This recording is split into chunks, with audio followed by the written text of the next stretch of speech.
5,000 కోట్లతో గాంధీ విగ్రహం కట్టడం అవసరమా? చెప్పండి. ఇప్పుడు చూడండి, అన్నీ కూల్చి కట్టాల్సిన అవసరం లేదు. అది కూడా 5,000 కోట్లు. అదే అన్ని కోట్లు పెట్టి ఇప్పుడు డబుల్ బెడ్రూమ్ పేదవాళ్ళు ఉన్నారు కదా, అందరూ పేదవాళ్ళు చాలా మంది ఉన్నారు, ఇల్లు లేక ఏం లేక రోడ్డు మీద చాలా మంది ఉన్నారు. డబుల్ బెడ్రూమ్ల కోసం చాలా కష్టాలు పడుతున్నారు కదా. అదే డబ్బు పెట్టేసి పేదవాళ్ళకి ఇల్లు కట్టించి ఇవ్వచ్చు కదా. ఇంకా అన్నీ నేను ఇంకో చెప్పాలంటే ఇల్లులు కూడా కూల్చేస్తున్నారు, ఎక్కడ పడితే అక్కడ కూల్చేస్తున్నారు. మొన్న ఒక పాప ఏదో చనిపోయిందని చెప్పారు, అది నిజమే? అది వేరా? సరే.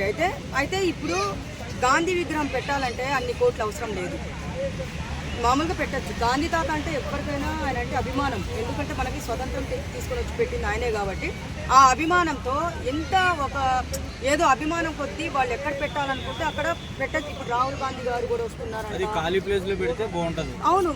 ఎక్కడ మూసీ నది దగ్గర అని చెప్పారు, అక్కడేనా? మూసీ నది దగ్గర. ఆయన మూసీ నది దగ్గర పెడితే ఒక ప్లేస్ చూసుకొని ఒక విగ్రహము సింపుల్గా ఓపెన్ చేయొచ్చు, సింపుల్గా పెట్టచ్చు.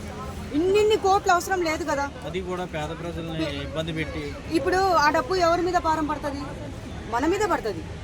ఎంతైనా సరే సస్తే సావని అని చెప్పేసి ఎంతైనా ఏదైనా ఒక దాంట్లో పెట్టేసి ఎవరి దగ్గర పిండుతారు? వాళ్ళు పేద ప్రజల మీదనే పిండేసి మన బతుకులతో ఆడుకుంటున్నారు అంతే.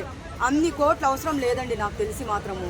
ఇన్ని కోట్లు ఖర్చు పెట్టి అది సింపతి కోసమో లేదు, నేనేందో గొప్పగా చూపించుకోవడం కోసం పెట్టాలంటే అంత డబ్బులు ఖర్చు పెట్టాల్సిన అవసరమే లేదు దీనికి. అంటే కేసీఆర్ అంబేద్కర్ విగ్రహం పెట్టిండని మన రేవంత్ రెడ్డి గాంధీ విగ్రహం పెడతాడా? అంటే ఇప్పుడు ఒకళ్ళు గడ్డి తింటే మనం తినలేముగా. మనమేమో ఆయన అది చేశాడు, అసెంబ్లీ కట్టాడు, అన్ని కోట్లు పెట్టాడని చెప్పేసి ఆయన చూసి అది నక్కను చూసి ఏదో మన వాత పెట్టిన ఏదో సామెత ఉంది, అలా ఉంది ఇది చూస్తుంటే మరి.